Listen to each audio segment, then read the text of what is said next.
el pastor de pastores.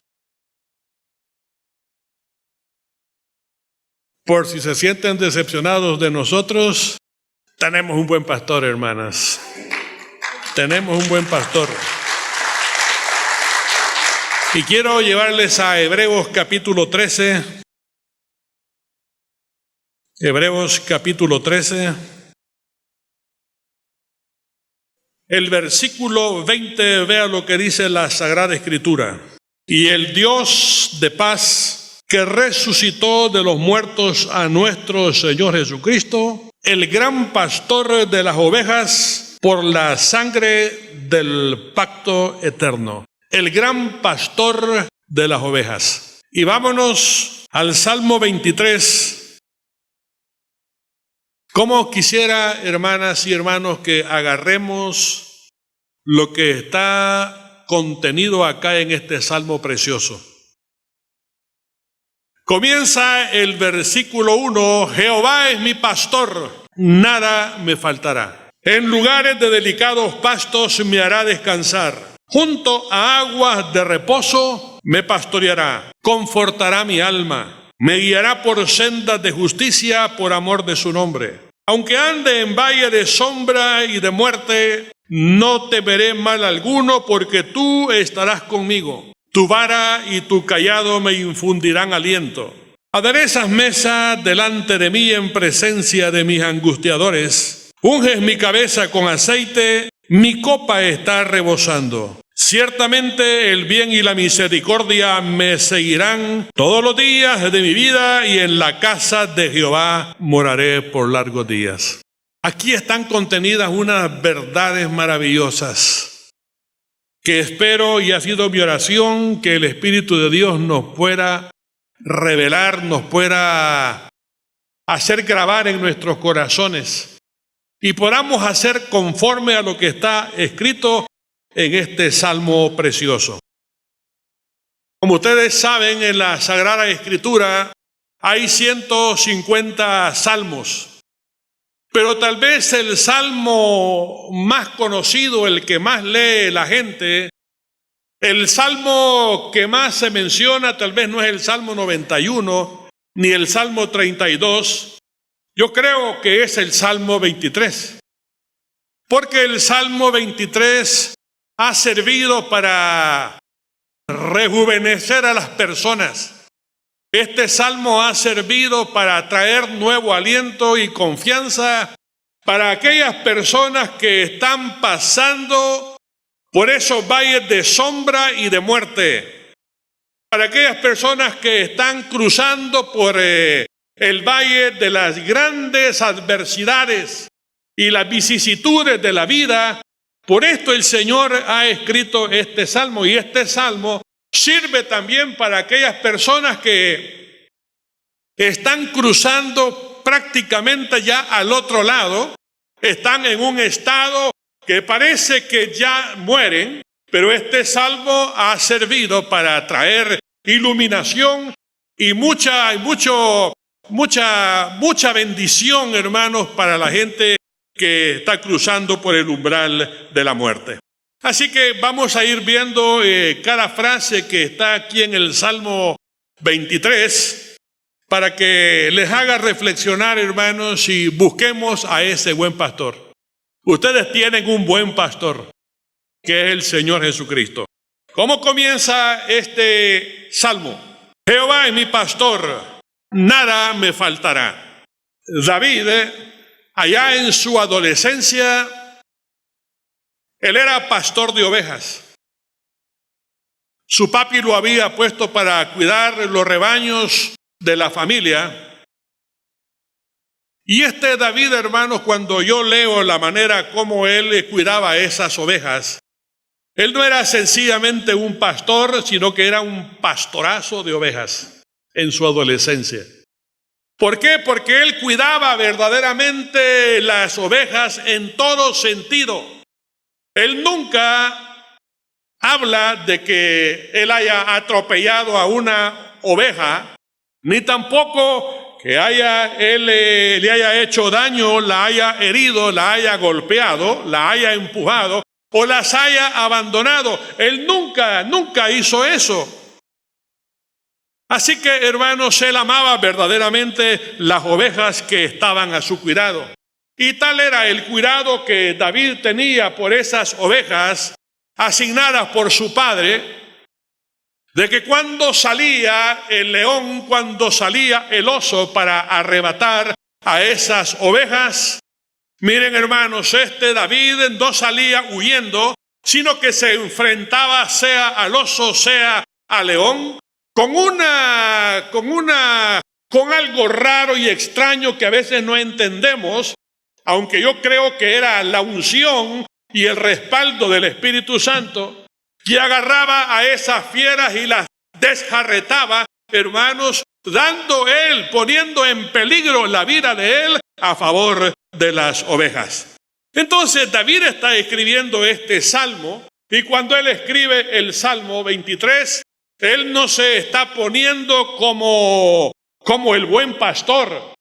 Él no se pone como el buen pastor, sino que él, hermana y hermano, se está poniendo como oveja que está siendo pastoreada por el buen pastor, por Jehová, Dios de los ejércitos. Así se está poniendo él. Por eso él decía: Jehová es mi pastor, nada me faltará, nada me faltará. Entonces, hay tantas tribulaciones por las cuales pasa la oveja. Hay problemas profundos, hay crisis enormes que están desgastando mucho a las personas. Y a veces, hermano, cuando yo veo una situación de esas, nosotros somos invadidos por un sentido de impotencia, hermanos, cuando vemos tanto caso bastante difícil.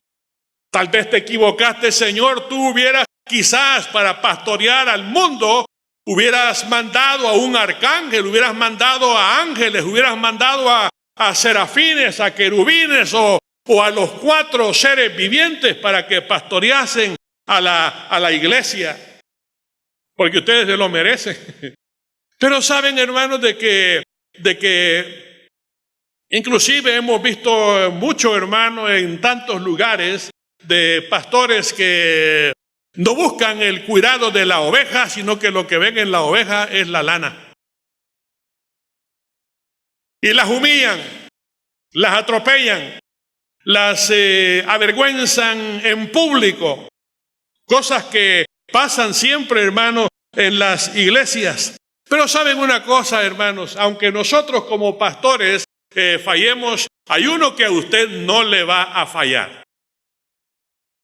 Si yo soy uno de los pastores que pastorea esta iglesia, conmigo a ustedes todo les faltará. Todo.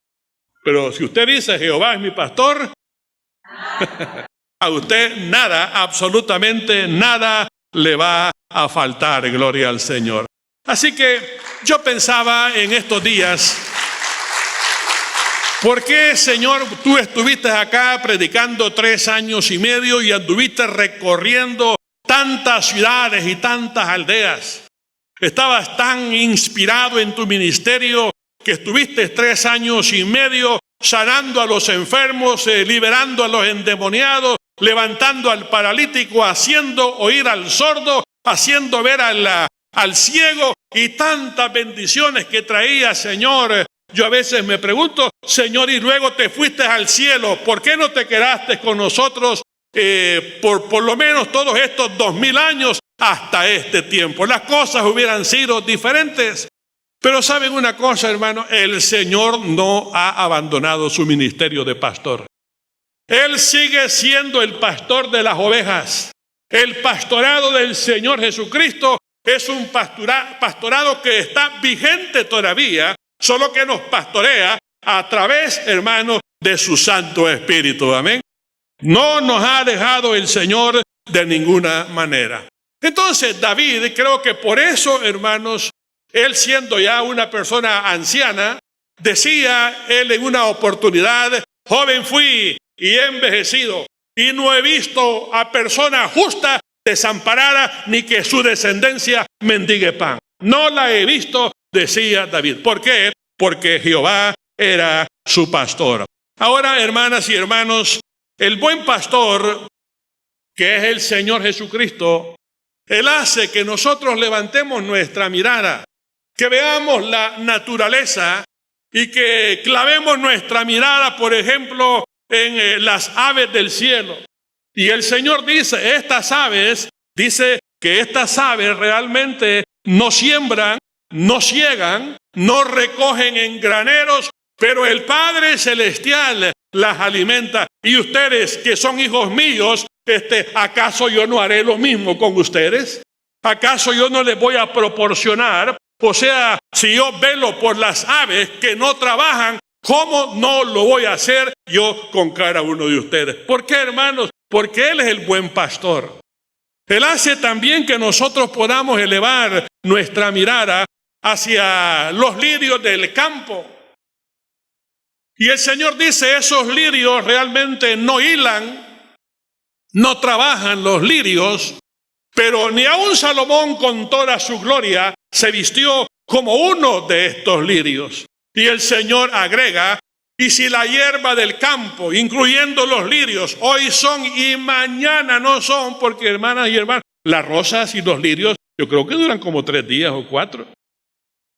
Y el Señor dice, si realmente esta hierba hoy es y mañana no es, y su Padre la viste de esa manera, ¿cómo no la voy a vestir a cada una de ustedes? ¿Verdad que todos nosotros tenemos nuestro Christian Pior? ¿Verdad que sí?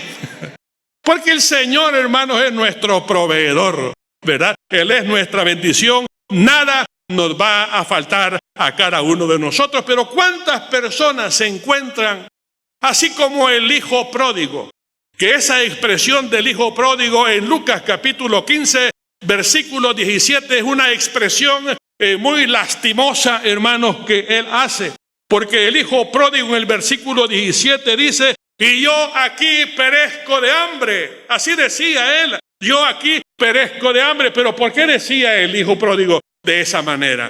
Lo decía, hermano, porque si había salido de la cobertura de su padre, se había alejado de su padre, quería vivir ahora independientemente, ahora se sentía con dinero, se sentía con fuerza, no necesito a Dios, y comenzó a vivir de una manera desobediente. Para usted no hay buen pastor. No existe buen pastor para usted. Entonces David sigue en ese salmo y nos dice, en lugares de delicados pastos me hará descansar. En lugares de delicados pastos me hará descansar. En las tierras áridas de Israel, los pastores conducían los rebaños al lado, hermano, de los precipicios, como también a lo largo de caminos escabrosos, y había un sol abrasador en los desiertos, de tal manera que las ovejas se sentían bastante fatigadas. Pero el pastor que conocía todo el desierto, él sabía que habían oasis. ¿Ha leído usted en la Biblia el oasis que se llamaba Elim? Elim era un lugar donde habían 70 palmeras, donde brotaba agua fresca, y ahí llegaba aquel que tenía sed, los rebaños llegaban ahí. Así que el pastor conocía esos oasis y llevaba entonces a las ovejas, y las ovejas comenzaban a beber agua fresca, las alimentaban y ellas ahí se ponían a descansar también. Así que, hermanos, era una bendición para estas ovejas, esos oasis. Ahora, para el cristiano, oiga bien, yo le pregunto a usted, para el cristiano, ¿cuáles son los lugares de delicados pastos para usted? Porque aquí dice David, en lugares de delicados pastos, el Señor me hará descansar. ¿Cuántas no son las personas aquí que tienen falta de reposo en su alma? Que viven afligidas, comiéndose las uñas, bajo un estrés espantoso en sus vidas. David dice, en lugares de dedicados pastos, Él me hará descansar. Para nosotros que somos hijos de Dios, ¿cuáles son esos lugares de dedicados pastos? Quiero decirles que el Señor tiene preparado para los cristianos, para los hijos de Dios, para los que creen en Él, tiene lugares de renovación espiritual, hermano, donde el buen pastor nos quiere llevar. Y esos lugares de renovación espiritual es la misma presencia divina. Ahí, hermanos, usted por medio de la oración, y usted no tiene que hacer a un lado la oración. Ahí empieza la clave para su vida abundante. No tiene que hacer a un lado la oración, porque si el lugar de renovación espiritual es la presencia del Señor, por medio de la oración, usted llega a renovar sus fuerzas, llega a beber de la persona del Señor Jesucristo y es tocado por el Espíritu de Dios. Es tocado verdaderamente por el Espíritu Santo. Así que, hermanos, es maravilloso lo que yo les estoy diciendo acá. Lástima grande, hermanos, que hoy en día nosotros conocemos de memoria el Salmo 23, ¿verdad? Pero conocemos, hermanos, la teoría, pero hay gente que no aprecia la oración ni hace la conexión de la oración con los lugares de delicados pastos. La oración es grande, hermanos, porque nos lleva a esos lugares de delicados pastos, nos lleva a la misma presencia del Señor para que ahí seamos pastoreados por el Señor. Pero sigamos adelante con este Salmo 23, y dice ahí la Escritura: junto a aguas de reposo me pastoreará. Junto a aguas de reposo me pastoreará. Fíjense que las ovejas son bastante tímidas. Se asustan con todo. Por eso los pastores nunca llevaban a las ovejas a esos ríos impetuosos o a esos arroyos donde las aguas eran demasiado agitadas, porque ellas se asustaban. Ni tampoco se metían a los estanques para bañarse, porque con esa cobertura de lana que tenían mojada podían ahogarse. Así que ellas preferían estar siempre en esos lugares de reposo y ahí bebían. A Israel, en el cruce del desierto, nunca les faltó el agua, ¿o sí? ¿Qué pasó cuando les faltó el agua? ¿Qué hizo Dios? De la peña, de la roca, comenzaba a salir agua. Así que salió agua de la roca. Salió agua de la roca. Pero ahora, hermanos, ¿la roca qué es? ¿Qué es la roca? Es nuestro Señor Jesucristo. Vámonos a 1 Corintios capítulo 10. Vea, este versículo es precioso, hermanas. Vea el versículo 3 y el versículo 4. Dice ahí que ellos andando en el desierto y todos comieron el mismo alimento espiritual. En realidad el alimento físico, hermanos, era el maná. Pero el alimento espiritual, ya haciendo la aplicación, es el pan de vida, que es el Señor Jesucristo. Así que todos comieron bajo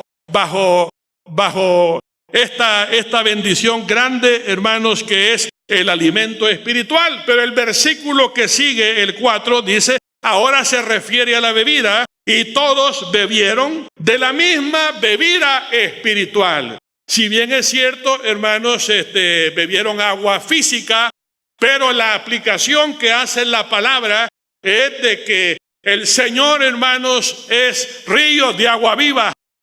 Y la oveja tiene que ir a beber ahí a esos ríos de agua viva. La Biblia nos habla de que hoy en día hay un agua espiritual que brota de la persona del Señor Jesucristo. Y esta agua, hermanos, es vida para todos aquellos que la beben. Por lo tanto, hermanos, el Señor una vez, rodeado de la multitud, le dijo: el que tenga sed, venga a mí y beba. Beba de mi vida, que es lo que nosotros tenemos que hacer. Así que hay lugares de renovación espiritual. Usted entiende esto, ¿verdad? Hay lugares de renovación espiritual. Que Dios, hermanos, nos dé ese espíritu de oración para buscar su presencia, para buscar esos lugares, hermanos, de grande bendición para cada uno de nosotros. Porque David decía: Junto a aguas de reposo me pastoreará. Y el Señor quiere que usted vaya a beber de la persona de Cristo. Sigamos leyendo el Salmo, y el Salmo nos dice: confortará mi alma. Que el buen pastor va a confortar su alma. Aquí David nos está diciendo de que el buen pastor comienza a llevarnos a cada uno de nosotros en un proceso de restauración. No importando las condiciones en las cuales nosotros podamos encontrarnos. Pero que si usted tiene fe en el Señor y pone su vida en el Señor y su confianza y lo busca a Él, el Señor le va a llevar a usted a través de un proceso de restauración. Y ese proceso de restauración va mucho más allá, hermano, que cualquier simple alivio que pueda venir a nuestra vida. Porque el Señor, cuando hace las cosas, las hace bien, las hace excelentemente. Por lo tanto, hermanos, Él va a confortar su alma. Y David, el que está escribiendo esto, después de su caída, él está escribiendo esto. Cuando él pecó con Betsabé, el gozo se esfumó, la paz se perdió, se disipó completamente. Él comenzó a sentirse en una profunda desgracia. Era una carga que él no podía soportar. Estaba abrumado por un sentimiento de culpabilidad que lo estaba destruyendo. Allí, hermanos, en ese momento no había un profeta. El profeta le vino a decir: tú has pecado contra el Señor. Así que él se quedó en esa realidad, pero no había en ese momento nadie que pudiera ayudarle. No había ningún profeta. Y si en aquella oportunidad hubiera existido algún psiquiatra, algún psicólogo, algún consejero u otra persona, hermanos, no le hubiera podido ayudar a David. ¿Cómo salió, hermanos, de esta condición tan trágica en la cual él estaba en ese momento? De ese dolor, ¿cómo iba a salir? Yo les quiero leer a ustedes el Salmo 32. En el Salmo 32, vea qué palabras más preciosas las que están allí. Es un salmo cuando David comienza a arrepentirse delante de la presencia del Señor. Vea lo que hizo David. Bienaventurado aquel cuya transgresión ha sido perdonada y cubierto su pecado. Bienaventurado el hombre a quien Jehová no culpa de iniquidad y en cuyo espíritu no hay engaño. Mientras callé se envejecieron mis huesos en mi gemir todo el día, porque de día y de noche se agravó sobre mí tu mano. Se volvió mi verdor en sequedades de verano. Mi pecado te declaré y no encubrí mi iniquidad. Dije: confesaré mis transgresiones a Jehová, y tú perdonaste la maldad de mi pecado. Por esto orará a ti todo santo en el tiempo en que puedas ser hallado. Ciertamente en la inundación de muchas aguas no llegarán a ti. ¿Se da cuenta, hermanos? Estaba en una situación difícil, pero el Señor a él lo perdonó, porque primeramente se confiesa, se arrepiente de sus pecados, luego el Señor lo perdona y viene el Señor y lo revive completamente. ¿Y qué es eso de revivir a una persona? Es confortar su alma, hermano. Por eso él decía que el Señor confortaba su alma. Pero sigamos adelante y dice la Biblia acá: me guiará por sendas de justicia por amor de su nombre. Nos guiará por sendas de justicia por amor de su nombre. Saben, hermanos, de que nosotros tenemos a veces una personalidad un poco complicada, llena de temores, llena de emociones un poco raras, llena de sentimientos turbados.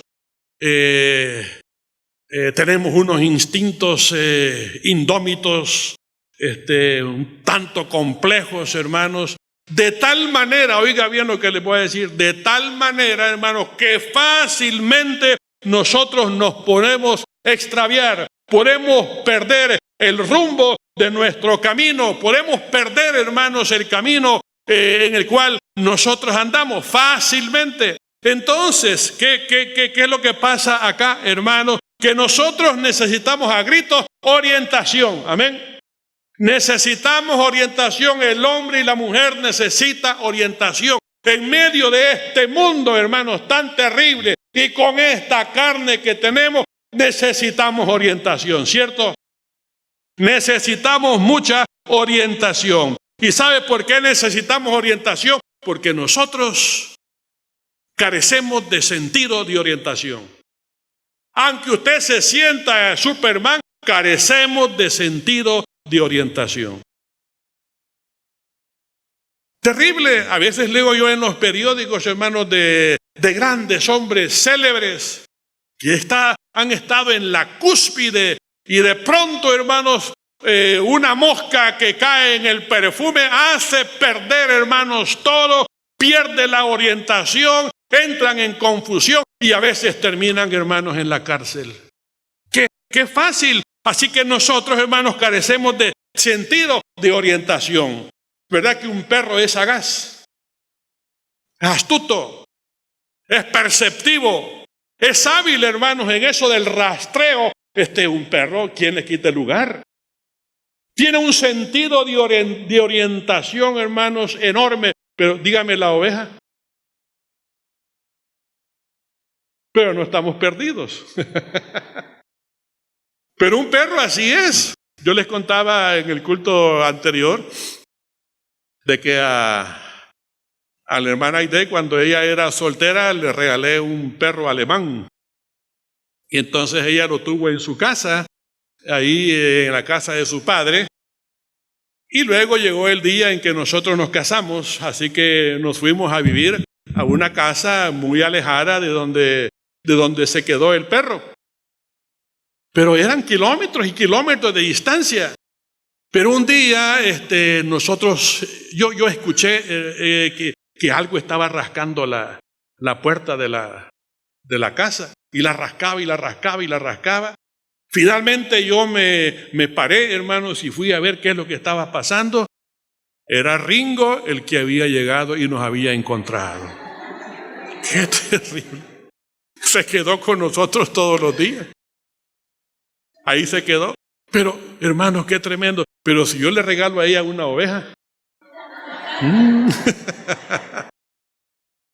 Mira, esa oveja la hubiéramos puesto en la acera opuesta de nuestra casa y se pierde.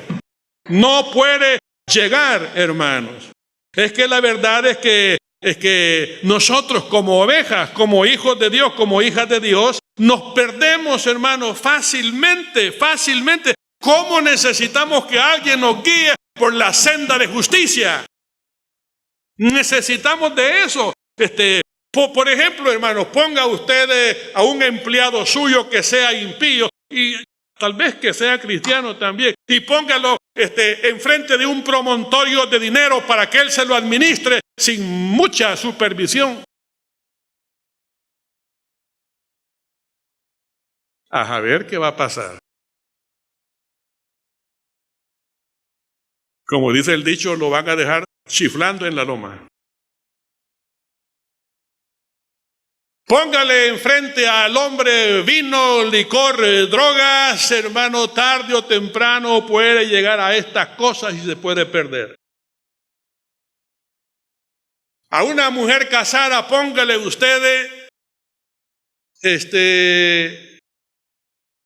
las ofertas de la nueva era, como por ejemplo el yoga, la meditación trascendental, técnicas de respiración. Está metida en esas cosas y no sabe que hay demonios que están llegando a su propia vida.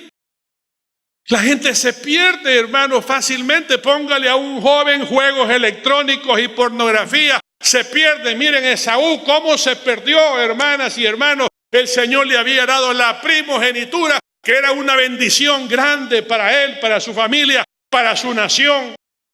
Dios lo había colocado o lo quería colocar en un puesto maravilloso, hermanos, pero ¿qué es lo que pasó? El enemigo lo agarró por el apetito y se perdió, hermanos, por un plato de lentejas que él aceptó de su hermano Jacob. Vea cómo, hermano, la gente se pierde rápidamente. Pero David, hermanos, en su caída, él tenía un buen pastor. Y ese buen pastor lo guiaba, hermanos, por sendas de justicia. Yo le pregunto a usted, ¿qué son las sendas de justicia? ¿Qué son las sendas de justicia? Las sendas de justicia, hermanos, son los caminos de verdad. Son los caminos de rectitud moral. Amén. Solamente el Señor, hermanos, puede hacer estas cosas. Sigamos leyendo el Salmo. Y llegamos a la parte donde dice, aunque ande en valle de sombra y de muerte, no temeré mal alguno, porque tú estarás conmigo. ¿Qué son los valles de sombra y de muerte? Los valles de sombra y de muerte están delante de nosotros. ¿Pero qué son los valles de sombra y de muerte? Son las experiencias durísimas que nosotros tenemos en la vida. Experiencias duras. El Señor ya lo dijo, en este mundo tendréis aflicción, mas confiad, yo he vencido al mundo. Muchas son las aflicciones del justo, pero de todas ellas el Señor le va a librar. Entonces, las experiencias duras de la vida puede ser, hermanas y hermanos, una enfermedad grave. Pudiera ser, hermanos, un divorcio desastroso.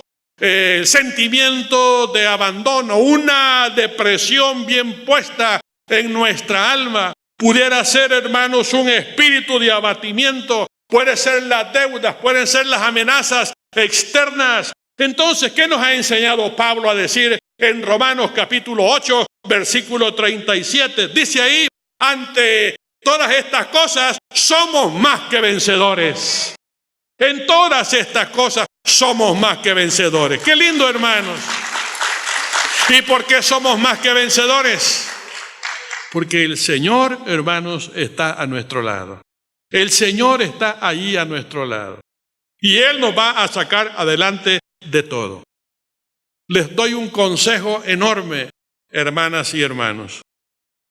El consejo que les quiero dar a ustedes en esta mañana es: usted no pierda por nada del mundo la conciencia de la presencia de Cristo en su vida y en las circunstancias que a usted le rodean. Nunca pierda la conciencia de la presencia del Señor. Porque como lo dice el Señor en todas las partes de la Biblia, los discípulos y el Señor Jesús andaban en una embarcación. El Señor, posiblemente cansado por las campañas evangelísticas que hacía, recorriendo, predicando a veces toda la tarde o toda la mañana, y quizás el Señor no había ni siquiera almorzado, se embarcó con los discípulos y, estando cansado, se fue a reclinarse sobre un cabezal en la popa del barco y ahí se durmió el Señor. El enemigo siempre ha querido enviar tempestades a la vida. Quería llevar a Jesús y a los discípulos al fondo del mar, y el enemigo levanta, hermanos, una tempestad que hacía crujir la embarcación. Los discípulos nunca habían estado en semejante furia del mar, aunque eran expertos en el arte marino, se asustaron verdaderamente, y asustados llegaron delante del Señor, lo despertaron y le dijeron: Señor, no tienes cuidado que perecemos. ¿Y por qué estaban asustados, hermanas y hermanos? ¿Por qué estaban asustados? Si Jesús estaba en el barco, ¿por qué estaban asustados? Porque perdieron la conciencia de la presencia de Cristo allí, hermanos, en la embarcación. Mire qué terrible. 3 razones por las cuales usted puede perder, hermanos, la conciencia de la presencia de Dios en su vida. Número 1, usted ha dejado de tener comunión con la iglesia. Deje de venir a la iglesia y me va a contar que ya al final de los 30 días usted es un carapacho espiritual. Sin motivación alguna para nada. Para nada. Y el Espíritu Santo empujándole a usted para que escuche palabras, para que alabe al Señor. Pero uno no quiere, hermanos, entonces uno se aleja de la iglesia completamente. Número 2, hermanos, no tiene comunión con el Señor Jesús. No busca al Señor en oración. Y número 3, comenzamos a caminar como es natural por senda de desobediencia. Entonces ahí perdemos la conciencia de la presencia del Señor en nuestra vida y que le ayude el diablo porque el Señor no le va a ayudar. Es que es cierto, hermana, es cierto. Mire, Hudson Taylor era un hombre misionero enviado a la China. En aquellos siglos, hermanos, tan terribles de grande persecución en ese lugar, donde las enfermedades amenazaban a toda persona. Y Hudson Taylor pasó por varias situaciones bien, pero bien difíciles. Y estuvo ahí en la China 25 años de misionero. Y él dijo, yo pude aguantar esos 25 años y salí adelante por un versículo de la Sagrada Escritura con el cual siempre me alimentaba. Y el versículo era Mateo capítulo 28, versículo 20. He aquí, yo estoy con vosotros todos los días hasta el fin del mundo. Entonces, aunque ande en valle de sombra y de muerte, no temeré mal alguno. ¿Por qué razón, hermanos? Porque soy fuerte, porque soy astuto, porque Dios marcha con cada uno de nosotros. Amén. Dios marcha con cada uno de nosotros. Sigamos leyendo el Salmo y dice la palabra, tu vara y tu cayado me infundirán aliento. El pastor de ovejas en ese entonces, a través del desierto y a través de las montañas y los riscos, andaba, hermanos, con 2 palos. Uno de ellos era la vara. La vara era una especie de garrote corto para hacer alejar a golpes al lobo que quería arrebatar la oveja. A veces aparecía en el campamento una serpiente venenosa que él con esa vara la alejaba de ahí para que no pudiera hacerle daño a las ovejas. Si miraba un escorpión, hermano, recibía un golpe triturador y ahí se terminaba todo. La vara. Pero andaba, hermanos, otro palo también, que era el cayado. Y el cayado ya era una vara un poco más, hermanos, larga que la vara que tenía. Tenía como 2 metros aproximadamente y terminaba, hermanos, en un extremo con una curvatura. ¿Para qué utilizaba el pastor el cayado? Precisamente, hermanos, para guiar al rebaño, para rescatar al rebaño que se estaba posiblemente yendo a un precipicio, la agarraba del cuello, la alaba, hermanos, y evitaba entonces que pudiera ella dañarse o resbalar. Y hermanos amados, nosotros debemos de sentirnos muy alentados cuando el Señor nos dice, cuando David decía, tu vara y tu cayado me infundirán aliento. Qué lindo es saber, hermanos, que el Señor Jesucristo, quizás un brazo de Él es su vara y el otro es el cayado. Hermano, ¿cómo no nos vamos a sentir nosotros alentados con el Señor Jesús? Sigamos leyendo y dice, aderezas mesa delante de mí en presencia de mis angustiadores. Aderezas mesas delante de mí en presencia de mis angustiadores. Esta es una realidad, hermanos, por doquier. Sobre todo en las iglesias del Señor Jesús. ¿Cuántas no son las fuerzas satánicas que quisieran destruir a un hijo de Dios? Pero ante los ojos rojizos y las mandíbulas temblando de ira de los demonios, oiga bien, el Señor le dice, hijo mío, ven para acá y siéntate a la mesa. Siéntate a mi mesa. Yo le pregunto a usted, ¿por qué razones usted puede invitar a una persona o a una familia a su casa para que se siente a su mesa? ¿Por qué razones lo hace?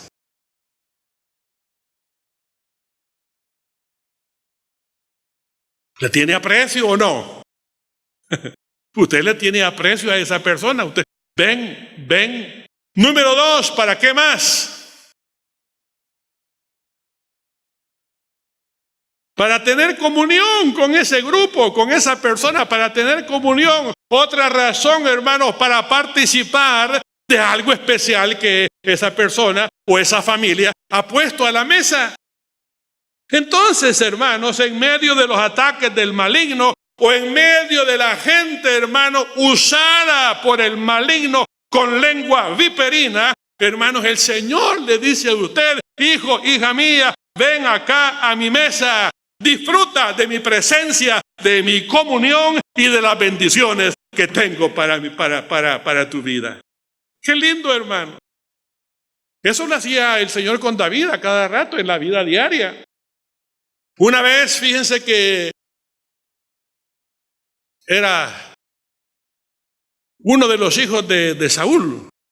Me he olvidado el nombre. Uno de los hijos de Saúl, desde una loma comenzó a maldecir a David, porque él estaba enojado, tenía ira, porque él había quedado como rey en lugar de su padre Saúl.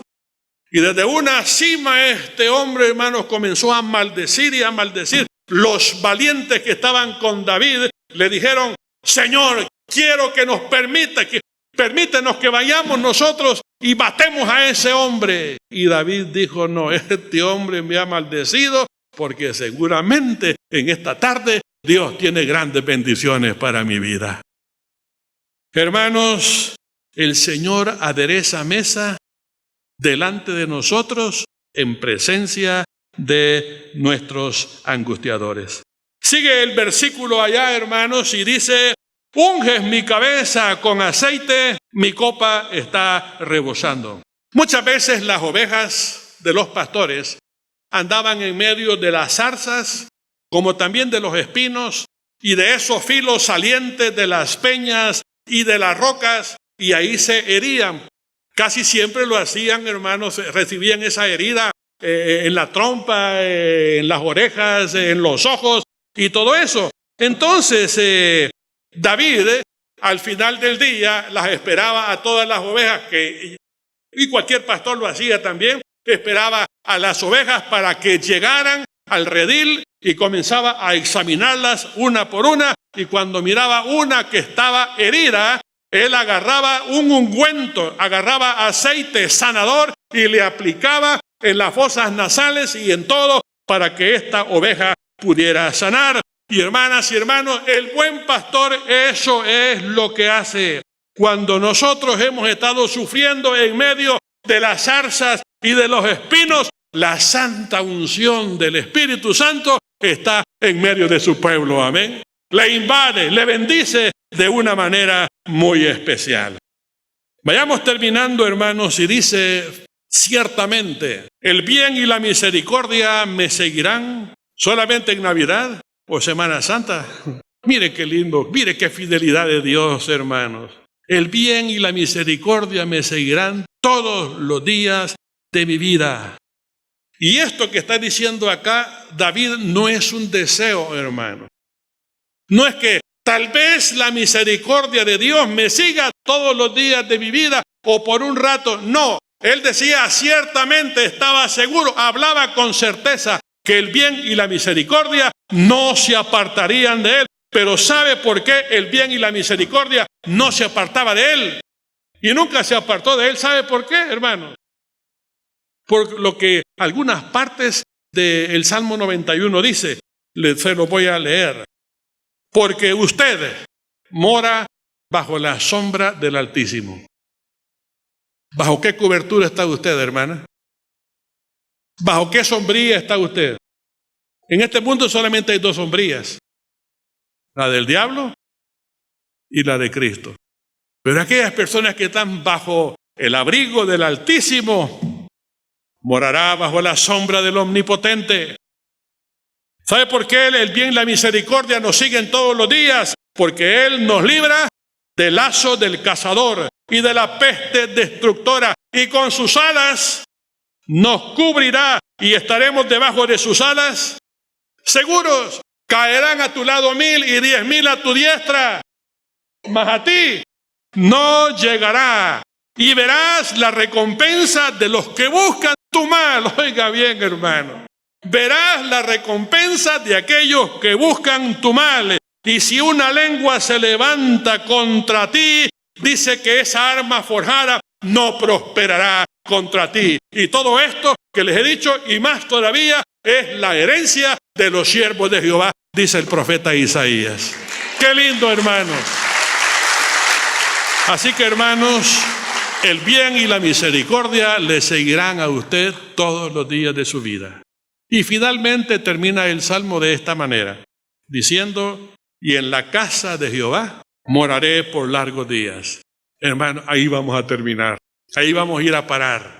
El final de nuestra vida no es la tumba fría. Hay un lugar especial que Dios tiene para cada uno de nosotros. Normalmente cuando yo voy para mi hogar, lo hago quizás como a las 7 o 7:30 de la noche. Pero a esa hora, sobre todo cuando vengo de las filiales, a veces la carretera que va a La Libertad está llena de carros, así que ya tenemos que ir después metro a metro, y ahí vamos, de fastidio del tráfico. Pero yo comienzo a contemplar esa escena y la gran cantidad de vías rojas traseras de los carros, pero es una línea enorme. Y otra línea que viene, hermanos, en sentido opuesto con los faroles amarillos de todos los carros. Pero en medio, hermano, de ese fastidio hay algo bien lindo. Y es, hermanos, de que vamos a nuestro hogar y vamos a descansar a ese hogar.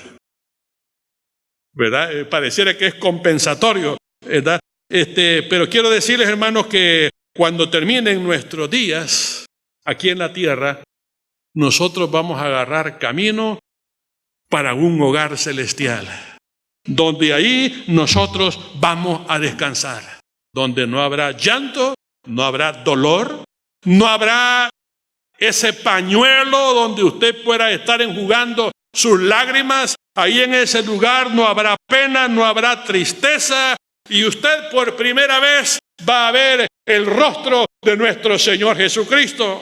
Ese rostro que solamente, hermano, de esa persona usted le creyó por fe, pero en ese día usted lo va a conocer tal como Él es y le adoraremos por toda una eternidad. Oremos al Señor. Bendito Padre Celestial, bendito Rey de Gloria, te alabamos y te bendecimos, Señor, porque un día, Padre, estando nosotros en grande desgracia debido al pecado,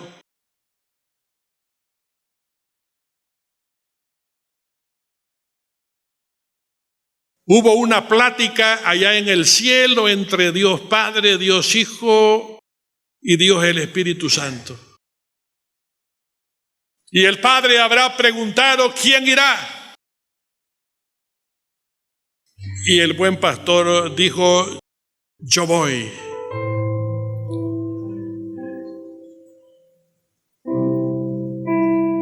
Y ese buen pastor tomó forma de siervo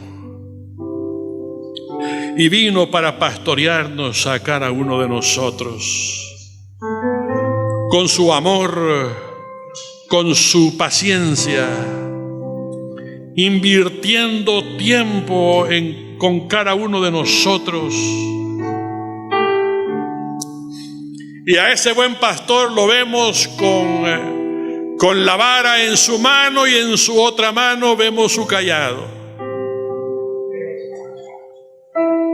para ayudarnos, para bendecirnos, para alentarnos.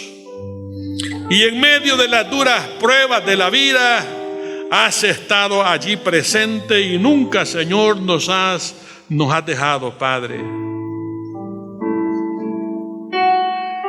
Pero una cosa, Señor, en esta mañana te pido para toda la congregación que está acá: que tu Hijo Jesucristo, así como es el pan de vida, así como Él es comida espiritual, Tú eres bebida espiritual para nosotros. Y nos quieres llevar, Señor, a esos remansos de agua. ¿Quieres tú, Señor, traernos renovación espiritual, Padre? ¿Quieres llevarnos a tu presencia? ¿Quieres llevarnos a la roca de donde está fluyendo agua espiritual? Y esa agua es vida para todos aquellos que la beben. Que todos nosotros, Señor, no seamos rebeldes a lo que tú propones. El que tenga sed, venga a mí y beba. Ayúdanos, Señor, a lo largo de este tránsito de la vida. Y luego, Padre, en la casa de Jehová moraremos, todos los que estamos aquí presentes, moraremos por largos días, Señor. Gracias, Padre. Bendito sea tu nombre. Todo te lo pedimos en el nombre de nuestro Señor Jesucristo. Amén. Estimado amigo y amiga que en esta hora ha escuchado el mensaje de la palabra de Dios, Dios tiene una linda oportunidad para usted, pero usted tiene que tomar una decisión, y es una decisión de fe. Y esa decisión tiene dos grandes partes. Uno, que le pida perdón a Dios por haberle ofendido a Él con sus pecados. Y en segundo lugar, creer que Él derramó su sangre para perdonarle todos sus pecados. Si usted quiere en esta hora abrir su corazón a Dios y decirle: Señor, sálvame, le voy a dirigir en una oración que contiene estos dos elementos que le he mencionado. Por favor, ahí donde está, haga esta oración conmigo. Diga: Padre eterno que estás en los cielos, me arrepiento de todo corazón por haber pecado contra ti. Reconozco que soy una persona pecadora. Me duele, Señor, el haberte ofendido con todos mis pecados. Límpiame con tu sangre que derramaste en la cruz. Creo que resucitaste para mi justificación delante de tus ojos. Por ello, Señor, te abro mi corazón y te recibo como mi único y suficiente Salvador. En Cristo Jesús. Amén y amén. Le felicito a todas aquellas personas que en esta hora han tomado a bien darle su vida a Jesús. Ahora, ¿qué tiene que hacer?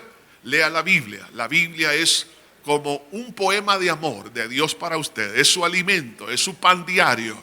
Además de eso, ore. Orar es platicar con Dios en nombre del Señor Jesucristo. Congréguese en la iglesia para que usted sea edificado y fortalecido. Y también recuerde que si vuelve a caer en algún pecado, pídale perdón a Dios y no se quede postrado a la mitad del camino. Sacúdase el polvo a través del arrepentimiento pidiéndole perdón a Dios y levántese y siga caminando, porque Jesús le espera al final del camino. Que Dios le bendiga.